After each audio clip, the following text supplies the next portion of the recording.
Hello folks, I'm going to bring you a bit of a creature feature, a bit of a spontaneous creature feature. This is my son Joshua, and we're going to introduce you to a Trinidad reptile,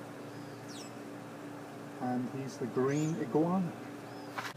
Here he is, the green iguana.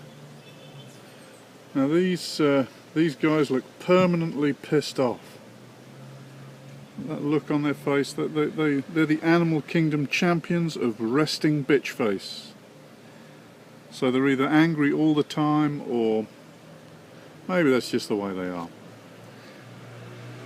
But the interesting thing about their anatomy, if I can just do this while I'm holding the camera, he's watching my finger now, is this thing here. This is called the subtympanic shield, and it's like a hard scale, a large scale.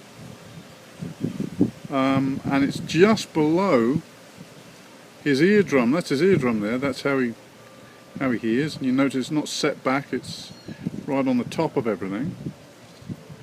These fellas grow up to 6 feet, and for you ardent survivalists out there, they are definitely a viable food source. They're eaten in places and by people all over the world, from the Aboriginal Australians to you name it.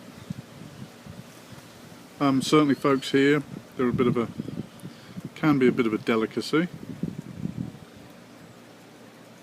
And another interesting part about iguanas is there is a small, a lot of people don't know that they've got, so if I can get it in focus for you here.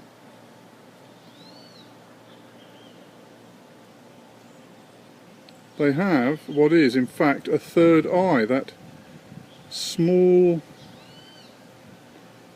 light coloured scale there is actually a little light sensing organ called the parietal eye, and it doesn't see very well, but it's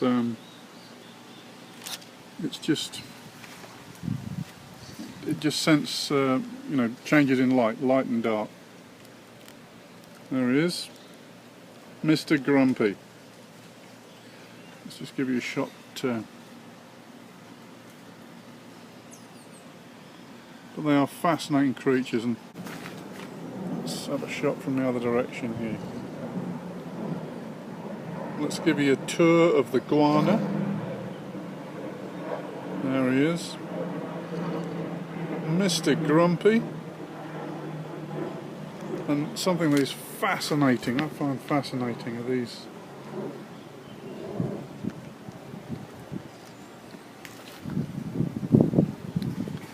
just check out these things here.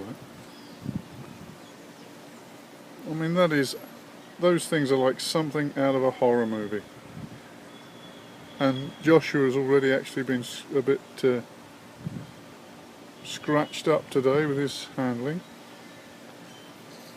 Obviously we'll put him back in the wild as soon as we finish looking at him, but look at those talons on there, like velociraptor claws. It must be an absolute nightmare, but it looks like the claws of a predator, but it isn't. It's these fellas are omnivorous. They eat a bit of everything. They eat bugs, and mainly bugs and fruit.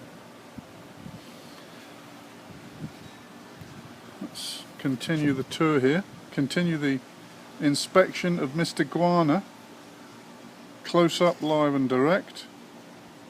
But what beautiful creatures they are. Here, again, and this guy, still haven't got to the end of his tail. Look, this guy, he's a metre long, 3 feet plus.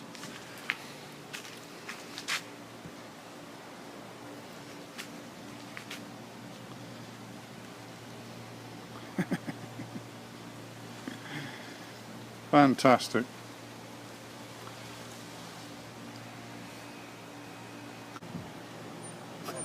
And there's an interesting way of catching these guys. If you see one, you creep up on it with a pot and a spoon, or anything that makes a loud noise, and you start banging furiously and making noise. And it actually paralyses them, and you can just walk up to them and put them in a sack. Now I thought that that was an old wives' tale, you know, just a kind of a bit of a myth, but it's not a myth, it's absolutely true. And it's probably something to do with them having their eardrum essentially on the outside there, but it definitely works. I've seen it happen. You just make a whole lot of noise, they just freeze up, and you put them in a bag and it's dinner. Of course, they are protected in many places, on many islands.